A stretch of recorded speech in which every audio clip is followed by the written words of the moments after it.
Well, good morning, and Mike just tells me that there's a new Pope elected. Is that right? Well, welcome to the Reserve Bank. With me, I've got John McDermott, who's the Assistant Governor and the Chief Economist, and also Dean Ford, who's head of the forecasting team. Let me make just a few brief opening comments, then turn to questions. The outlook for economic growth and inflation is being shaped by many factors. Internationally, the tail risks around global growth have receded in recent months, especially in Europe. There are better prospects for growth in China and the US, and the Australian economy is still growing at around trend. On the domestic front, monetary policy continues to remain accommodating. The Canterbury rebuild is gaining momentum. Residential investment is increasing. Recent indicators of retail spending and manufacturing have improved, and surveys suggest that consumer and business confidence is strengthening. But we're also seeing house price inflation continue to increase. There are several factors that could dampen growth. These include the overvalued New Zealand dollar, which is undermining profitability in the export and import competing sectors. If drought conditions deteriorate, that would also slow growth, and we can talk about that. Ongoing fiscal consolidation. The government's fiscal projections include a tightening in the structural fiscal deficit of the order of 3.25% over the next 4 years, 3.25% of GDP over the next 4 years. So there's a lot of upside and downside risks around these forecasts. And at this stage, we expect the OCR to remain unchanged through the end of the year. So happy to take questions.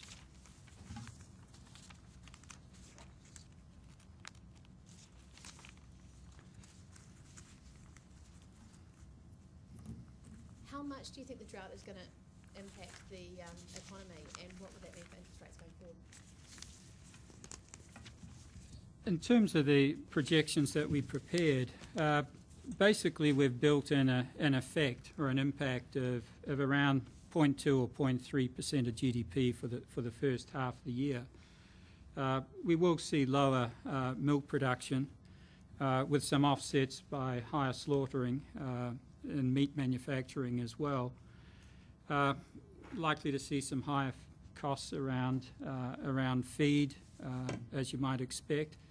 But on the other hand, given that New Zealand is a significant part of the international dairy market, it's quite possible that we'll see some higher dairy prices. So there's a lot of potential effects mixed up in this. But possibly the easiest way to express it is that if the drought deteriorates, if we don't see substantial rain over the next 2 months, that will affect grass production, of course, and livestock numbers and the quality of livestock going into the next season.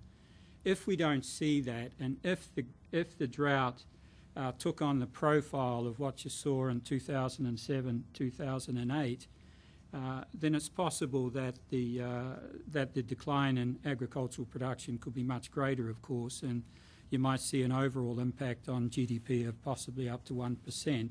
Now, that's what we saw in, as I say, 2007, 2008.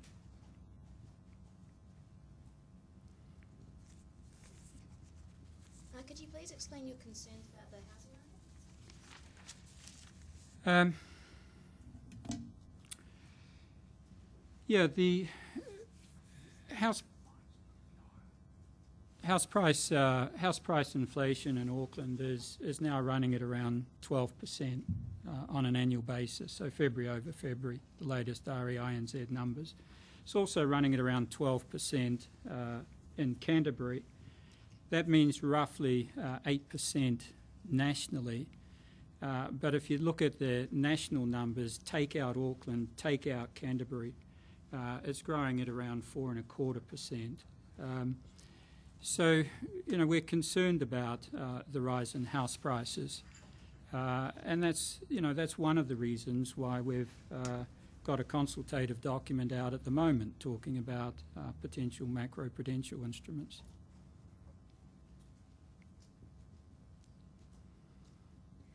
You talk in the report of the impact on growth of the government's fiscal policies. Mm-hmm. If it didn't have the limits on spending and it didn't have the indirect taxation, what would that have done to the forecast growth that you're talking about of 2 to 3%? If we didn't see the sorts of structural corrections, yeah. I mean, the structural correction lies ahead of it. I mean, you haven't, and Dean can correct me if I'm wrong, you haven't seen a lot of structural correction in terms of the structural fiscal deficit, the way we think about that, up to this point. But correct me if I'm wrong on that. I get a nod on that. But the adjustment over the next 4 years is of the order of 3.25% of GDP. So that's the non-cyclical improvement required.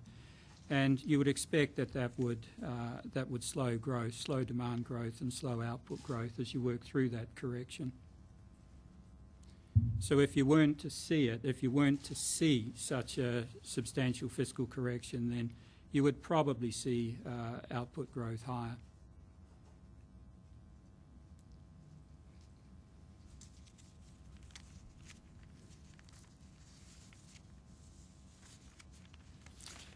Are there any more questions? Or? Is your concern about the housing market more about financial stability or about inflation risks? It's a good question. I mean, when we think about the housing market, we think about it in sort of 3 dimensions. One is clearly the impact on inflation, and that impact can come through the normal effect of housing on the CPI, which housing is roughly about 24% of the CPI, and a significant part of that comes through rents and through building costs. But also higher house prices come back and affect inflation through the wealth effects channel. So what you saw in Auckland, for example, in 2005, 2006, you saw a rapid increase in house prices, big increase in household wealth coming through and affecting consumption patterns, and that also has an effect on inflation.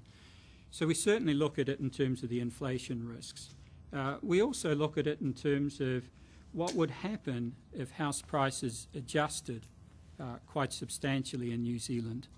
And then you would be looking at 2 factors. What is the capital adequacy of the banking system to be able to withstand the default risk associated with a substantial decline in house prices? And thirdly, the third impact would be what is the impact on aggregate demand if you start seeing a very substantial decline in house prices? So it's a combination of both the inflation impact and the financial stability.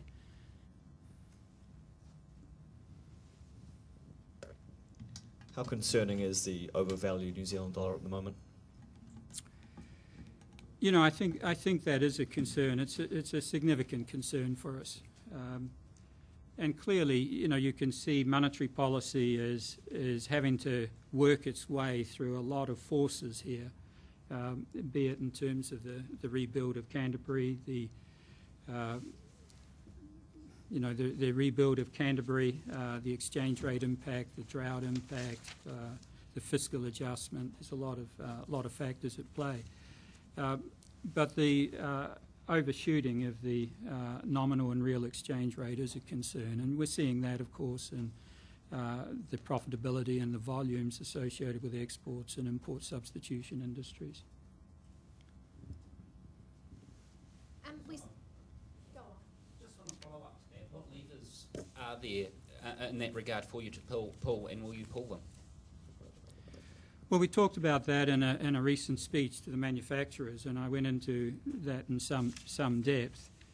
The challenge we face here is that you've got countries that represent 2/3 of world output basically have interest rates between 0 and 1%.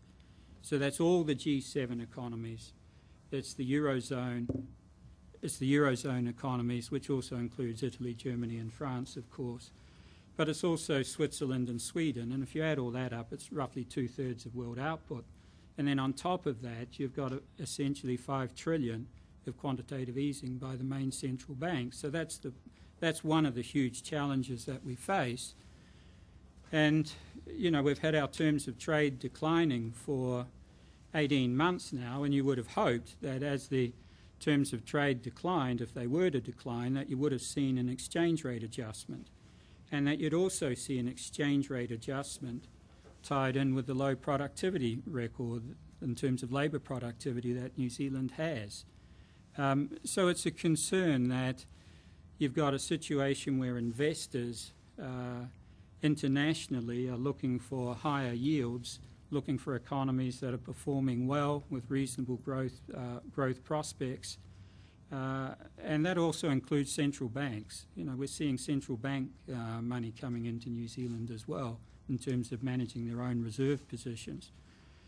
So it becomes a very difficult situation that we face, and many other economies face it, of course. You know, Australia, Canada, and the Scandinavian economies, and some of the Latin American and Asian economies. But as for the measures, you know, some of them are long-term in terms of adjusting savings behaviour in New Zealand. Adjustment in the fiscal position can help. There are some things that we can do in terms of intervention policy that we talked about in the manufacturing speech. But it's a very difficult situation. I'm just wondering what's behind the forecast negative savings rate for the next couple of years. Is that households taking on more credit? Well, let me ask John, perhaps, or Dean on that. So, it comes down to the opposing forces we're seeing. So we're seeing a pickup in the housing market, and while we don't expect that that's going to lead to a substantial reaction in household spending, it's likely there will be some pickup coming through there. At the same time, you've got the terms of trade, while expected to improve a little bit, is basically stabilised. But the big, I guess, driver of what's happening in the housing market, for the household sector over the forecast horizon, is that there's a huge expense coming from reconstruction in Canterbury. So while the household savings rate is, we'll say, roughly at about 0, there's quite a big investment spend coming through. So the actual financial balance for the household sector and the contribution to the current account is actually to deteriorate over the forecast horizon. Now, a fair bit of that is coming through insurance payments, but there will be a portion of deterioration in the overall household sector balance. You mentioned in the report that there's been a 45 basis point fall in average mortgage rates over the last year. Is the Reserve Bank concerned that, as we saw between 2003 and 8, that it might be losing some traction with monetary policy, given that there's been effectively an easing in monetary policy for households but not for the rest of the economy? I don't think we're concerned about the ability of the instruments at our disposal, which of course include the OCR and the transmission mechanisms for the OCR, plus the potential scope there for macroprudential instruments and microprudential instruments as well. I don't feel that we've lost scope or lost control or our ability to influence monetary conditions. Last week you announced that there'll be more discussion between you and senior management over the Reserve Bank decision. Are we looking at a possibility of a board coming into play going forward? No, I don't think so. I mean, the legislation makes it very clear in terms of the decision-making structure within the organisation. You know, but what we wanted to do here was, just given the magnitude of our responsibilities, which are very substantial, particularly on the regulatory side, and also picking up insurance licensing and non-bank deposit holders licensing, and the microprudential instruments, given just the range of responsibilities and the complexity of the decisions, we really wanted to use the ability and the experience of the team of governors in making these decisions.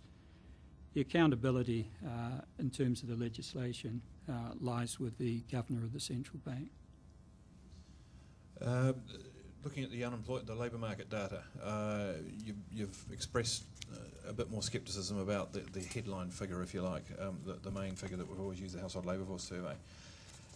Are you concerned about, I guess, the degree to which the economic data more broadly that we're getting reflects what's actually going on? And is the Household Labour Force Survey the only area where you might be placing a little less faith, if I can use that term, in than you might have previously? Yeah, we've seen two numbers now in the HLFS series that have caused us to reflect a lot and to look at the compatibility with the QES series, for example, and also what's happening with benefit numbers. So we've spent quite a lot of time trying to understand that. But let me ask John or Dean if they'd like to elaborate a bit more. It's always a challenge thinking about economic data. There's always constant revisions and difficulties in interpretation and measurement problems. It's not a new problem. It's always there. It just seems to be more acute in the labour market at the moment. I guess on the upside is the HLFS is not the only piece of data we rely on.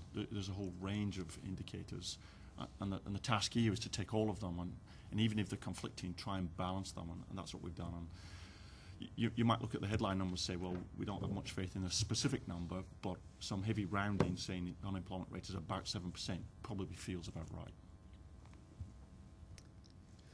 right. You mentioned that central bank buying of New Zealand assets is happening. Can you give a bit more detail on how much of a factor it is in the New Zealand dollar strength and or bond market activity here? It's hard to quantify it. See, what you saw is central banks, particularly in Asia, started building up reserves very rapidly following the Asia crisis of the late 90s. And one of the reasons they did it was, they didn't want to be on the end of austerity advice from the IMF. So they started what's called self-insuring by building up very substantial reserves. And that process has continued over the last decade. And you've also seen countries like Switzerland build up very substantial reserves over the last 2 or 3 years as a result of their intervention policy. There are quite a lot of reports that we're seeing investment flows out of central banks and also out of sovereign wealth funds in the Asia region, some from Eastern Europe as well. We're trying to get our mind around or get more information around the dimensions of the flows. But if you look at foreign ownership of New Zealand government bonds, it's up around 67% at this point. So I can't give you an exact number, but it is a factor.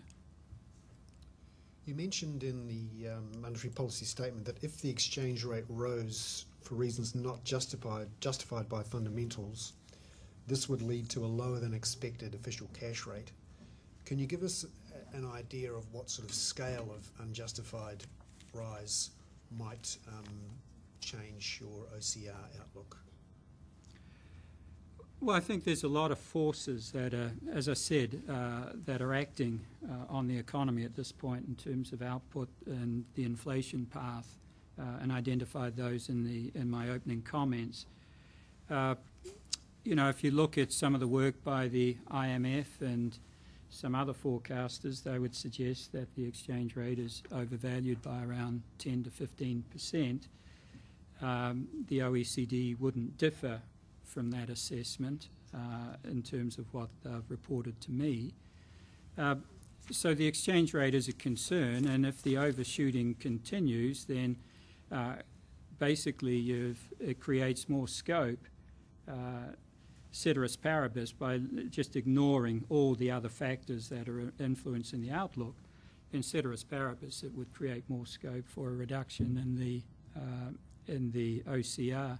In terms of the straight arithmetic, do you have any? Well, hopefully the box itself is clear because the numbers are in there. The two channels that you have to think about, if there was an exchange rate movement that can't be explained for any other reason, so it's a completely portfolio shock, is a direct channel. One is, so that's the fact that input costs will be cheaper, so inflation will be lower, and we'll have to take that into consideration when setting the official cash rate. The second channel is more indirect.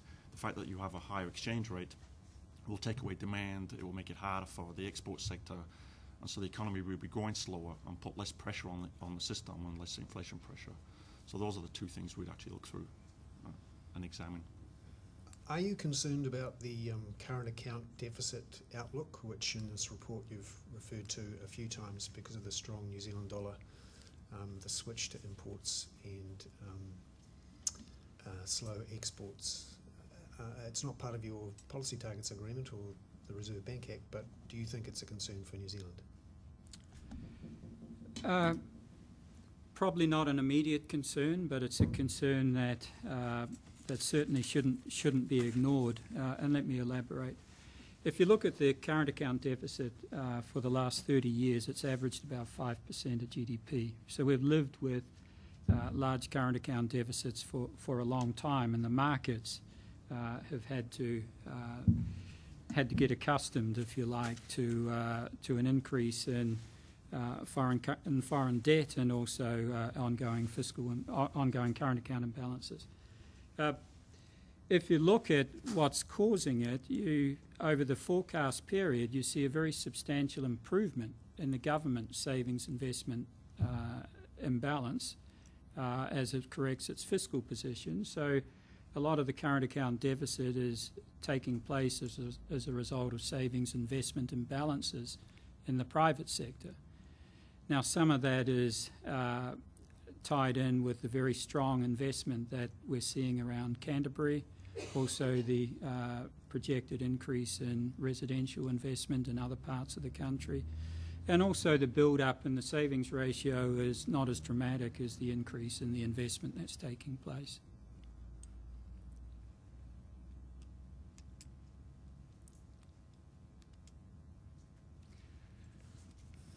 Yeah, Jim. Just going back to the currency, given the picture you paint with dairy production, is it inevitable that dairy prices will continue to rise and the currency will follow that track up as it has in the past? Let's see, dairy prices, do you want to have a view on that? Well, given a shortage of dairy production, you would expect there'd be some pressure on dairy prices. The second part of the question is more interesting, is because there's often a close correlation between commodity prices and our exchange rate. And so, to some extent, that's something that you might be concerned about. But when you're thinking about the influences on exchange rate, it's also New Zealand incomes that matter. So the fact that there's lost production, you would think would be offsetting the higher prices themselves. Foreign markets don't always work that way, but they should be thinking about both the volume effect and the price effect. So if markets are looking at the drought, in essence, they would be looking at the rise in dairy prices that potentially lies ahead because of our significance in the world market, but they should also be looking at what's happening to livestock production. So shouldn't the drought be sending the currency down? Well, you've got those two effects that we just talked about. But in essence, if you saw slower growth in New Zealand as a result of a major drought, if that were to occur, then you would expect the currency to come off. Has the Reserve Bank worried about the increased high loan-to-value ratio lending noted in the report and signs? For example, one bank this week offered free 42-inch LED TV screens and $1,000 cash back for lending of more than $100,000. Are you worried about that sort of competitive activity and high LVR lending? Yeah, we're concerned about the high LV lending. If they want to give away TV screens, that's up to them. But no, the high LV lending. I mean, you've got a situation where LV lending in the ratio of 80 to 90% is now running at around 20% of loan approvals. And in terms of LV lending above 90%, that's running around 10% of loan approvals. So they're quite significant numbers, and we saw them, those sorts of numbers, starting to build up, of course, in the latter part of the rapid rise in asset prices in 2006, 2007. How much is that increase, that 20% above 80 and 10% above 90? I couldn't tell you offhand. Do you know, Grant? Well, the total mortgages is about 180 billion or so. So you can do the maths from that. But the scale of the increase in the proportion, I can find out later. That's all right. Yes, please. Given the drought and the lower forecast payout for farmers, does that cause concerns for the Reserve Bank as far as rural lending goes? Or the level of debt in the rural sector? That's something that we'll come and talk about when we do the financial stability report. It's something we'll spend quite a lot of time analysing. How heavy are the risks skewed up to the upside for medium-term inflation coming from housing and construction? You just note that those risks for that inflation pressure are skewed to the upside. I'm just wondering what sort of level that is. I could answer that in general terms, but in specific terms, did you want to comment, Dean? Well, why don't I pick up? I mean, in the comments noted at the start, there's the risks are evenly balanced, so that and timing matters here, right? And that's the issue. So there is on one side a very massive, fiscal consolidation that's taking place, or about to take place, offset by a very big rebuild and construction cost and so on. The thing we're probably watching most carefully is there will be price increases in Canterbury. It's already taking place, but it's how far will that spill over to the rest of the economy? And we've made an assumption that the spillovers will be small, and we could well be wrong in that. And the advantage we have in this game, though, is we keep coming back to examine it. So we get 8 chances a year to actually look at that. Is the Auckland property market of much concern in terms of that inflationary pressure? Well, it's moving more rapidly than the rest of the economy. We've seen house prices run about 12%. Supply constraints are a big issue at the moment, and so we'll probably see that run a little bit further. Eventually, what you hope is that those higher prices will generate more building.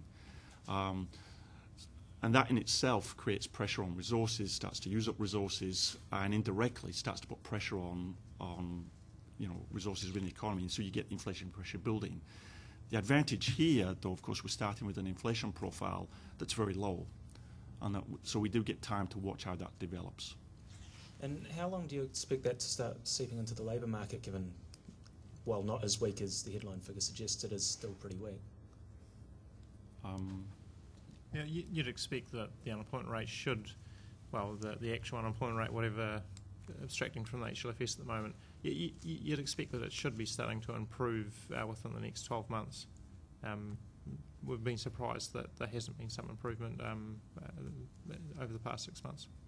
I mean, the unemployment rate, is affected by a huge number of variables, one of which is participation, so it's probably interesting to look at employment growth, what's happening to job creation. And our forecasts build in quite substantial job creation over the next 12 months, mainly linked to Canterbury. Some central bank governors have described the action on currency markets as currency wars. What's your view on the various money printing and apparent competitive devaluation measures? Well, I've made my views fairly clear in the past about quantitative easing and the like, so that's in some recent speeches. But in terms of currency pressures, I wouldn't see this as currency wars, but I do see a lot of currency tensions at this point. If you look at the US dollar, it's depreciated quite significantly. You've got some of the smaller countries in Europe would like to see the euro exchange rate weaker. You've got some of the Asian economies concerned about the extent to which they're appreciating against the US dollar, and they want to slow that process or not see their currencies appreciate significantly in the near term. At the same time, you've got countries like Switzerland that have had 2 attempts, and the last one seems to be more successful at trying to stabilise the Swiss franc against the euro. And you've got the oil producers basically not wanting to appreciate against the dollar. So there's an awful lot of tensions out there in terms of countries and their exchange rates. And of course, you have other countries like the UK, which has had a substantial depreciation, then a bit of an appreciation, and the currency's come off just recently again. So a lot of pressures. So I wouldn't say exchange rate wars, but I would say a lot of exchange rate pressure out there. Well, thanks very much indeed.